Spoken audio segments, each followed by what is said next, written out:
आमच्या समोर असणाऱ्या भाजपचे उमेदवार संजय काका यांना आता पुन्हा या तालुक्यात पाय ठेवायची संधी मिळू नये.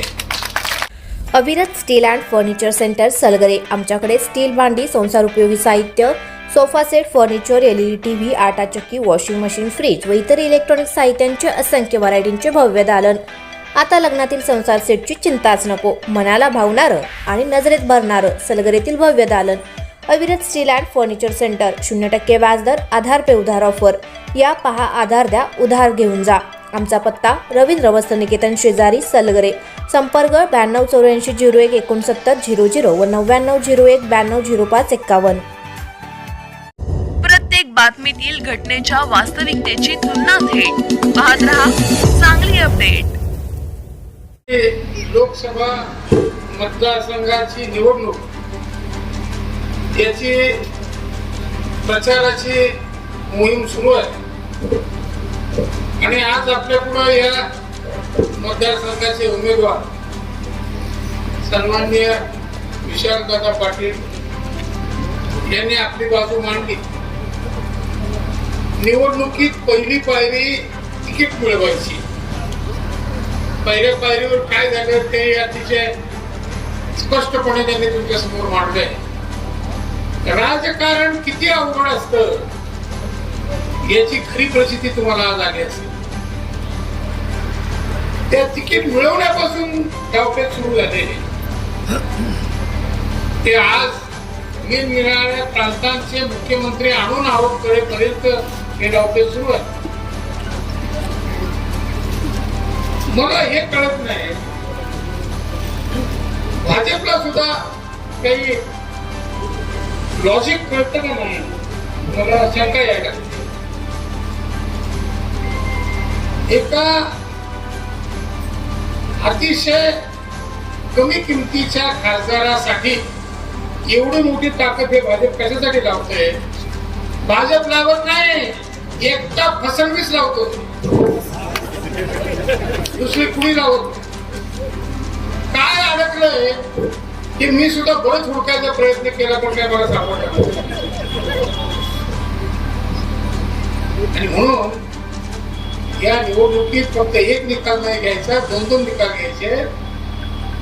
एक तर आमच्या समोर असणाऱ्या भाजपचे उमेदवार संजय काका यांना आता पुन्हा या तालुक्यात पाय ठेवायची संधी मिळू नये याची जबाबदारी तुम्ही आम्ही घ्यायची आणि त्याचबरोबर फसवणूक पुन्हा एकदा येता कामा नये याची जबाबदारी. मी साधारण 25 वर्षापूर्वी असं समजत होतो की भाजप हा शिस्तबद्ध पक्ष आहे, भाजपमध्ये खोटं बोललं जात नाही, असं माझा चुकीचा समज होता. त्या समजाचं उत्तर आत्ता मिळालं. खोट्याशिवाय दुसरं काय बोलतच नाही. एखादा माणूस आयुष्यात पण करतो की या बाजूला जाणार नाही किंवा अमुक पदार्थ खाणार नाही किंवा या देवाला इतक्या वेळा पाया पडेल वगैरे काही पण असतात. यांचा पण आहे, मी खरं कधी बोलणारच नाही. अशी परिस्थिती झाली. गेली 10 वर्ष भाजपची सत्ता या देशात आहे.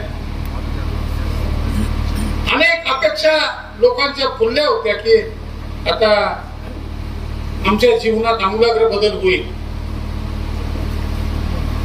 बदल झाला, पण कोणता बदल झाला त्याच्यात आपण अतिशय काळजीपूर्वक मतदानाच्या दृष्टीने आपलं कर्तव्य करणं अत्यंत गरजेचं आहे. पुन्हा ही संधी येईल का नाही शंका आहे. म्हणून आपण राहिलेले 5-6 दिवस सुद्धा आपल्या मित्रमंडळी, नातेवाईक, आपल्या शेजाऱ्या पाजाऱ्यांना या मतदानाचं महत्व सांगा.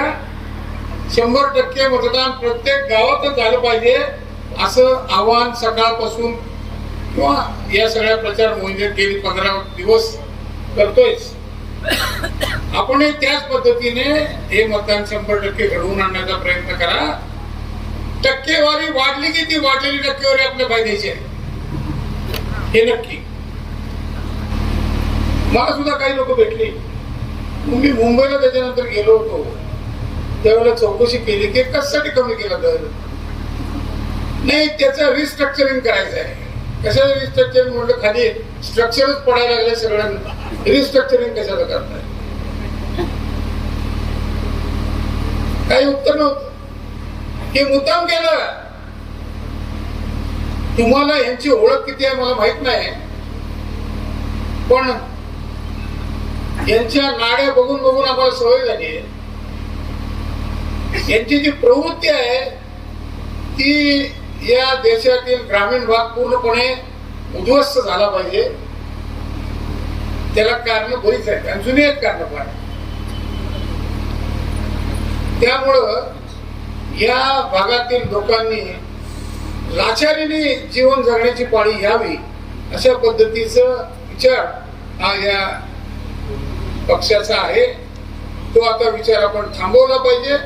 आणि म्हणून मी आपल्याला विनंती करू इच्छितो